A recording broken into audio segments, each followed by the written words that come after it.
Dois fundos imobiliários para o investidor de longo prazo comprar e segurar por longos períodos de tempo. Eu sempre leio os comentários de vocês, aí o Richard, por exemplo, falando de fundos imobiliários que ele tem, que paga acima de 1%. Né? Aqui a Ariane pedindo para eu falar mais sobre investimentos nos Estados Unidos, o Spartan falando aí de um REIT super tradicional nos Estados Unidos. Então escreve já aqui embaixo qual é o próximo investimento que você quer que eu analise. Pode ser ações brasileiras, pode ser ações americanas, fundos imobiliários brasileiros, REITs americanos, você que vai decidir, tá? Ah, e vale ETFs também, manda bala aqui embaixo. Muita gente está em dúvida como é que vai ficar após a reforma tributária os fundos imobiliários e os REITs. Eu fiz um resumão para você no quadradinho mágico que vocês adoram, que não tem como você esquecer. Então vamos começar pelo Brasil. Fundos imobiliários, os dividendos permanecem isentos, mas ganho de capital, ou seja, quando você compra um FII a R$10 e vende ele a 20, este ganho de capital que você teve de 10 será tributado em 20%, não tem como fugir disso. Agora, os fundos imobiliários nos Estados Unidos, os dividendos para estrangeiros, porque para o americano é outra coisa, mas aqui nós somos brasileiros, né? 30% retido na fonte sobre os dividendos. Mas, caso você venda até R$35 mil por mês, é 0%. E o primeiro fundo imobiliário de hoje é o fundo imobiliário americano. Depois eu vou falar do brasileiro. Iron Mountain. É exatamente isso que você está vendo na tela. Caraca, como assim? Ó? É uma rocha aqui com uma entrada cheia de concreto, placas de aço para tudo que é lado. Que isso, cara? Esse daqui é bem diferente mesmo, cara. O que ele faz? Bom, ele é líder em armazenamento de ativos valiosos. Então, o que tem dentro aí desse negócio? Informações críticas de grandes empresas globais, dados sensíveis, ele tem data centers também, ele tem artefatos culturais, artefatos históricos, é só coisa de muito valor. Ah, mas isso daí deve ter pouco cliente, é pouco... Não, 225 mil clientes pelo mundo. Essa empresa aí, ela existe desde 1951, só que ela se tornou um REIT faz pouquinho tempo. Você viu a quantidade imensa de clientes que eles têm? Cara, se você pegar as 1000 companhias que são mais top do mundo, as maiores do mundo, 95% delas tem contrato com este REIT aí. Ele tem 9 anos seguidos de aumentos nos seus pagamentos de dividendos e atualmente ele está pagando para os investidores um dividend yield anual de 5,1%. Se você descontar o imposto de renda, fica 3,57% ao ano em dólares limpo na sua conta. Aqui está o fluxo de caixa operacional, você veja só que ele vem crescendo o fluxo de caixa ao longo do tempo, já estamos batendo na casa de $1 bilhão. Peraí, mas Rob, a gente não vai ver a receita, a gente não vai ver o lucro, não, você pode ver, claro, você pode ver. Mas eu sempre gosto de destacar que os fundos imobiliários, seja no Brasil, seja nos Estados Unidos, você tem que tomar cuidado quando você vê lucro. Por quê? Porque quando a gente fala em lucro, cara, a gente está levando em consideração o resultado contábil. E o que tem dentro de um fundo imobiliário? Imóveis. O que tem dentro de um REIT? Muitos imóveis. Então você vai ver que a depreciação ela vai reduzir lá embaixo o lucro. Agora para pensar, quando você tem um imóvel de 100 mil e ele deprecia ao longo de 10 anos, significa que você gastou dinheiro do bolso toda vez que depreciou? Não, significa que aquele imóvel perdeu valor, mas não significa que saiu dinheiro do teu caixa. É exatamente essa a diferença entre o resultado contábil e o resultado de fato do fundo, que é o fluxo de caixa, muito mais parecido com a realidade do que o lucro. Só para você ter uma ideia, o valor contábil dos imóveis deste REIT é 8 bilhões e 300 milhões de dólares. Sabe quanto que é a depreciação acumulada destes mesmos imóveis? 4 bilhões e 400 milhões. Então veja, todos esses bilhões de dólares sempre reduziram o lucro deste REIT ao longo dos anos, mas não interferiu em nada o fluxo de caixa do negócio. E aqui estão os dividendos, olha só aquela escadinha maravilhosa que o investidor de longo prazo adora, né? Crescimento ao longo do tempo, lembrando que esses são os dividendos antes dos impostos, antes que a galera me pergunte aqui embaixo. Ele tem 1.450 imóveis em 58 países, então você tem diversificação dos imóveis, você tem diversificação geográfica. Ele tem 15 data centers super especiais com dados extremamente valiosos das companhias. Você acha que os documentos em papel acabaram? Pelo contrário, cara, tem muito contrato e tem muita coisa confidencial que ainda é em papel. Ah, mas esses papéis ficam pouco tempo. Pelo contrário, este fundo imobiliário informou ao mercado que esses papéis ficam em média 15 anos nos seus espaços. Claro, pagando aluguel. E como é que está a saúde financeira deste fundo imobiliário? Bom, eu peguei aqui todas as dívidas que vencem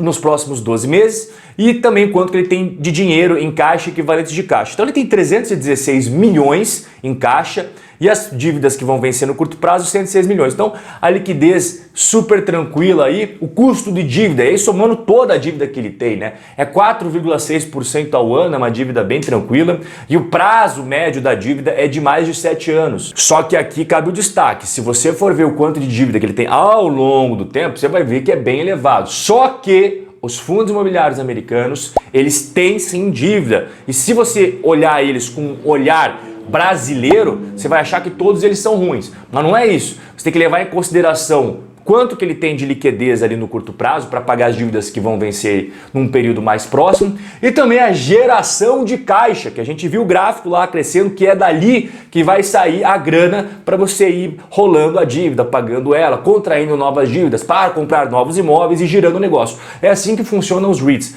É importante você saber de antemão antes que você fala, meu Deus, tem muita dívida, é tudo ruim. Cara, é que o cenário americano é diferente. E em 2021 nós já temos os resultados do meio do ano, olha só, a receita cresceu tanto com os serviços que eles têm de armazenamento, quanto outros serviços que eles oferecem aos seus clientes. E aí quando a gente olha aqui o lucro, né, o que eu falo para você, olha aqui a diferença, né? 323 milhões de dólares crescendo, claro, comparado a 2020, que foi ano de crise. Mas quando a gente pega o fluxo de caixa, olha a diferença, cara. 481 milhões de dólares, né? A mesma coisa aqui, ó, tá vendo? Ó, lucro, 58 milhões, mas o fluxo de caixa, 480 milhões. E no longo prazo, este fundo imobiliário entregou uma valorização de capital também muito boa para o seu investidor, tá? Olha aí na tela, de 97 a 2021, ele crescendo aí em dólares, um valor bem razoável para quem é investidor de longo prazo. Agora nós vamos para o segundo fundo imobiliário de hoje, agora um brasileiro, o Risa Terrax, que é um fundo imobiliário ligado a terras agrícolas. Pera lá, Rob, já tem um fundo imobiliário ligado ao agro, né? Que é o Quasar Agro. Cara, aqui que tá o negócio, porque o Quasar Agro, ele investe, ele compra imóveis para armazenagem da produção do agronegócio. Esse aqui que nós vamos falar hoje são terras agrícolas para a produção de grãos e fibras, são duas coisas bem distintas. E como que funciona na prática esse fundo imobiliário? O produtor rural que precisa de dinheiro vende com desconto para o fundo imobiliário a sua terra. Geralmente o desconto é de 50% a 60%. E depois rola um arrendamento com pagamento de 6% ao ano. Então o fundo imobiliário vai receber esses 6% e esse 6% é pago antecipadamente. Mas o fundo imobiliário dá a opção ao fazendeiro que acabou de vender a terra para o fundo imobiliário de comprar aquela terra de volta, como se fosse uma opção de compra. Sabe as opções que nós temos negociadas na Bolsa de Valores? Que você compra uma opção na Bolsa, tem direito, não dever, de comprar uma ação no futuro? É a mesma coisa aqui. O fundo imobiliário dá uma opção para o fazendeiro, fala, cara, a cada ano você pode comprar uma partezinha dessa terra aqui que a gente acabou de comprar de você. Só que o preço já é estipulado antes. Qual que é o preço? É o preço que o fundo imobiliário pagou lá atrás, mais uma correção de 6% ao ano. Então, a cada 12 meses, o fundo imobiliário vai conversar com o proprietário, fala, cara, lembra daqueles... Vou dar um exemplo aqui. 100 metros que eu comprei de você, beleza. Você quer recomprar 10 metros. Aí no outro ano, você quer recomprar 10 metros. Aí no outro ano, você quer comprar 10 metros. E aqui vem um ponto primordial que você tem que saber antes de investir. A rentabilidade alvo deste fundo imobiliário é 12% ao ano, segundo a própria gestão. Só que essa rentabilidade é nominal. E aí o que acontece? Quando esse fundo foi lançado, a inflação brasileira estava super controlada. Ele foi lançado no meio de 2020. Só que agora, no momento que a gente está trocando essa ideia, a inflação brasileira está batendo na casa dos 9. Então você vê de 12 para 9 já fica bem menor a gordura. Só que o título desse vídeo é Fundos Imobiliários para Longo Prazo. Então, se você acredita que o Brasil vai continuar forte no agronegócio, se você acredita que a inflação vai voltar a ser controlada, aí sim você pensa sobre esse fundo imobiliário, que inclusive eu estou mostrando na tela aqui agora quais são as propriedades que ele tem. E aí você pode pausar o vídeo e ver com calma, tá? A localização das fazendas aqui, a área total, o que eles plantam e qual que é a área de plantio. Ô, Robert, eu entendi tudo que você falou ali no comecinho, mas e se o fazendeiro não exercer a opção de compra?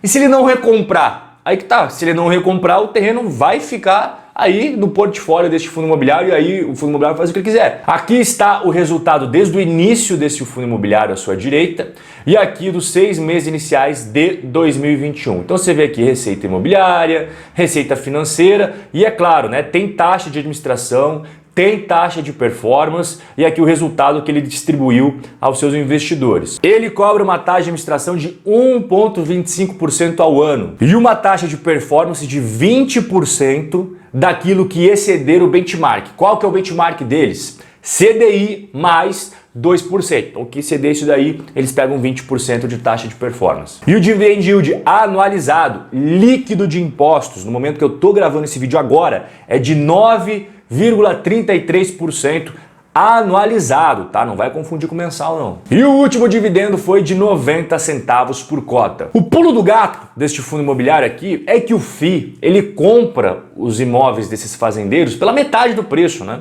É um desconto muito grande. Então, se o fazendeiro depois não exercer a opção de compra, como eu expliquei para você, o imóvel fica ali na propriedade do fundo. Mas é claro que tem riscos. Se a rentabilidade nominal alvo é 12% e a inflação dispara, como a gente viu infelizmente acontecer no Brasil nos últimos meses, esse tipo de rentabilidade fica prejudicada. Então, como o vídeo aqui é para o foco no longo prazo, tem que levar em consideração, como eu falei agora há pouco, que o agro vai continuar muito forte, o Brasil vai continuar sendo um país do agronegócio, somado à contenção, o arrefecimento da inflação brasileira que está bem acima da meta estipulada pelo próprio Banco Central já faz um bom tempo. E eu quero te convidar para o nosso evento dia 13, 15 e 17 de setembro, workshop Carteira Blindada, que você está vendo aqui na tela para participar 100% digital e gratuito, hein? Link na descrição. Primeiro link ali, você clica, vai abrir essa tela que você está vendo, você vai deixar o seu nome, seu e-mail e aí você vai receber todas as informações. O nosso bate-papo de hoje chegou ao final, um forte abraço e até o nosso próximo encontro.